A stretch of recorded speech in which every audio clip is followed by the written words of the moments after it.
মিরপুরে টসে জিতে প্রতিপক্ষ পার্টেক্স স্পোর্টিংকে ব্যাটিংয়ে পাঠায় আবাহনী লিমিটেড। এদিন ম্যাচে কোনোভাবেই সুবিধা করতে পারেনি সাব্বির রহমানের দল। ৩৩ ওভার ১ বলে দলীয় ১০০ রান করে অল আউট হয় সাব্বিররা। দলের হয়ে সর্বোচ্চ ৩৬ রান করেন ওপেনার জয়রাজ শেখ।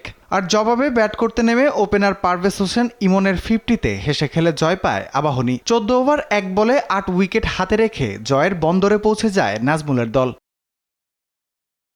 অন্যদিকে বিকেএসপির ৩ নম্বর মাঠে ব্যাটে বলের জাদু দেখিয়েছে তামিম ইকবালের মোহামেডান স্পোর্টিং ক্লাব। এদিন টসে জিতে ফিল্ডিংয়ের সিদ্ধান্ত নেয় মোহামেডান। প্রতিপক্ষ ব্রাদার্স ইউনিয়নকে ১৮৭ রানে অল আউট করে তামিমের দল।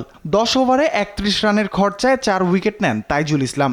আর ম্যাচে ৩টি শিকার করেন পেসার রনি। জবাবে ব্যাট করতে নেমে প্রথম ওভারেই মেহেদী মিরাজের উইকেট হারায় মোহামেডান। তবে এরপরে আর পেছনে তাকাতে হয়নি তামিম অঙ্কনদের। প্রতিপক্ষ বোলারদের তুলোধুনো করে আসরে আরও একটি সেঞ্চুরি তুলে নেন তামিম। আর ৯৬ বলে ৭৫ রানের ইনিংস খেলেন অঙ্কন। ৯ উইকেট হাতে রেখেই জয় দিয়ে মাঠ ছাড়ে মোহামেডান। বিকেএসপির ৪ নম্বর মাঠে আরেক ম্যাচে মুখোমুখি হয় প্রাইম ব্যাংক ও লিজেন্ডস অফ রূপগঞ্জ। আসরের সর্বোচ্চ রান করা প্রাইম ব্যাংক এই ম্যাচে ঘুরিয়ে যায় মাত্র ১৮৪ রান করে।